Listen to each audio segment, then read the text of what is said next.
विद्यार्थी मित्रांनो, सह्याद्री ट्युटोरियल्समध्ये तुमचं स्वागत आहे. महत्त्वाच्या विषयावर बोलायचं आहे. अगदी थोडासा वेळ तुमचा घेणार आहे.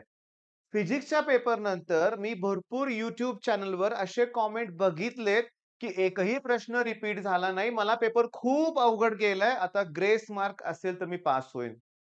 पुढची महत्त्वाची भीती आणखीन मुलांना वाटते, आता ग्रुप कसा क्लिअर होणार? काही चॅनलवर मी एका चॅनलवर बघितलं बरं का, ते सर सांगत होते, की ग्रुप क्लिअर करण्यासाठी 150 मार्क लागतात. चुकीची इन्फॉर्मेशन आहे. तो मुद्दा बाजूला ठेवूया. महत्वाचं काय? पेपर अवघड गेलाय मुलांना. ओके. का अवघड गेलाय? कारण प्रश्न फिरवून विचारले होते. चेंजेस भयंकर असे वेगळ्या पद्धतीने केले होते, की जे मुलांना जमलंच नाही. मी तुम्हाला सांगतो, पोटॅन्शिओमीटरचं ॲप्लिकेशन ओके. ऑलमोस्ट सगळ्या शिक्षकांनी सांगितलं असणार आहे, की पोटॅन्शिओमीटर इम्पोर्टंट आहे. हे करून जावा, हे येईल, ते येईल. ओके. आला की इंटर्नल रेझिस्टन्सचा फॉर्म्युला विचारला. आम्ही काय पाठ केला होता? एक तर फॉर्म्युला मेन जो फॉर्म्युला आहे ना, small r equals to capital R into bracket L1 minus L2 upon L2. हा सुद्धा मुलांचा पाठ नसतो. फायनल डेरिव्हेशन मधला फॉर्म्युला म्हणूया आपण. अरे ह्यांनी तर तो विचारलाच नव्हता. डिराईव्ह करताना एक स्टेप होती, तसा ती एम-सी-क्यू विचारली होती. मग मी हे तुम्हाला का सांगायला लागलोय? का सांगतोय? मी तुम्हाला सांगतोय नीट लक्ष द्या. मी बोललोय, पुन्हा बोलतो. तुम्हाला ना तुमचा अभ्यास हा परफेक्ट करावा लागेल बाळांनो. सिरियसली. मी हे सगळं सी बद्दल बोलतोय. मी हे सगळं सी बद्दल बोलतोय.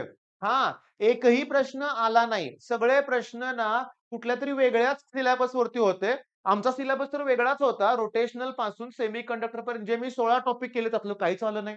सगळे मी टॉपिक केलेले होते. एकूण एक पॉइंट केला होता. पण ते विचारलंच नाही. काही वेगळे प्रश्न आले होते. असं झालं होतं का? नाही ना? झेरॉथ लॉ विचारला होता का? विचारलेला होता लक्षात घ्या. क्रिचॉफ्स लॉ ऑफ रेडिएशन विचारलं होतं. न्यूटन्स लॉ ऑफ विस्कॉसिटी विचारलं होतं. हार्मोनिक्स ओव्हरटोन विचारलेलं होतं. Magnetic effect of electric current मधलं सोपं न्यूमेरिकल होतं का? होतं न्यूमेरिकल. क्लिअरली सांगतो, व्हॉल्यूम दिला होता 1 लिटर.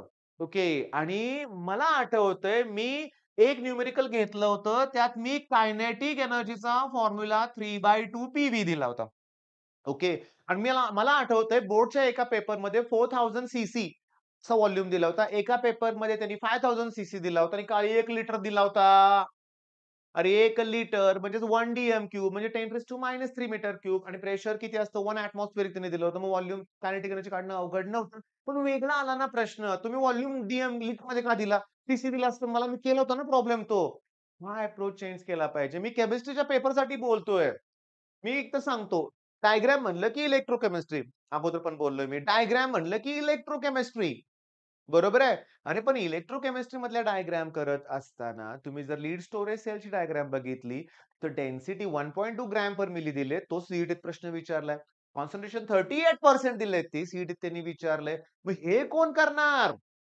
म्हणजे मला तुमचं सांगतो ही धोक्याची घंटा म्हणजे काय, की आता ह्याच्यात अजून बदल नाही केला तर साठी ना ते अवघड ठरेल हां. मध्ये 50च्या 50 पी-वाय-क्यूज रिपीट होत नसतात, रिपीट झालेल्या नसतात. थोडेफार चेंजेस असतातच.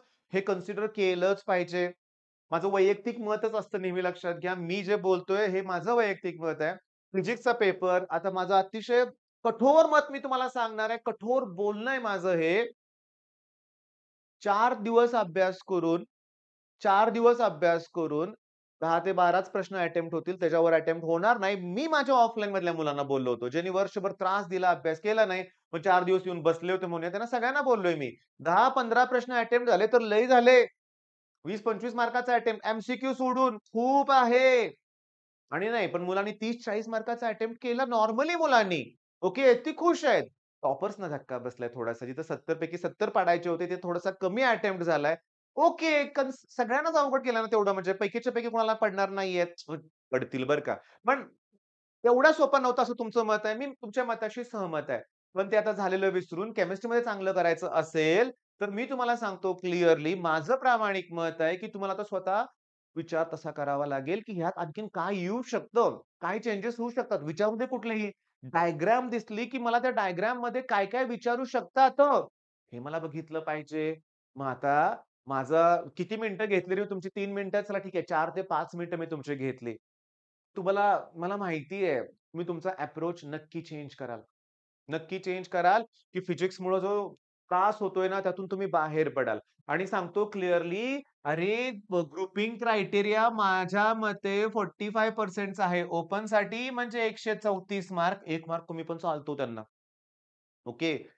किंवा 135 पकडूया चला आणि इथं 40% ई-डब्ल्यू-एस असेल, एस-सी-बी-सी असेल, कास्टमध्ये असेल, तर काय झालं मग 120 म्हणजे 119 सुद्धा चालतात मार्क. बरं का बाळांनो? काय राहिले सांगा बघू? आणि त्यातही तुमचा ग्रुप क्लिअर नसेल, तर केमिस्ट्रीला आहे की ऑर? आय-टी आहे, सी-एस आहे, इलेक्ट्रॉनिक्स आहे, ते बायफोकल सब्जेक्ट म्हणजे टेक्निकल ते आहेत. पण डिफेन्स नाही हां, जिओग्राफी नाही हां, बायोलॉजी आहे, पण जिओग्राफी नाही, डिफेन्स नाही. मराठी सब्जेक्ट ह्याला ऑर नाही हां केमिस्ट्रीला.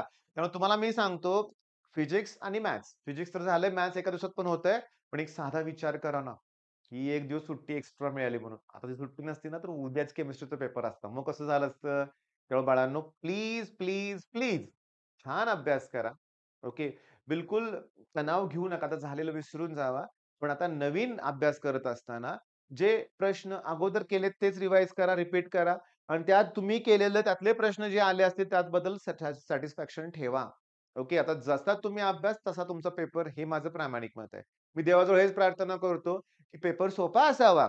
ओके. पण ज्यानं जसे प्रामाणिक प्रयत्न केलेत तसा त्यासाठी तो पेपर असावा. काहीच केलं नाहीये, पण मला मी 4 प्रश्न केले तर त्या 4चे 4 आले पाहिजेत. नाही होत असं लक्षात घ्या. ओके. मग आता डिटेल स्टडी करायला सुरुवात करा. All the best.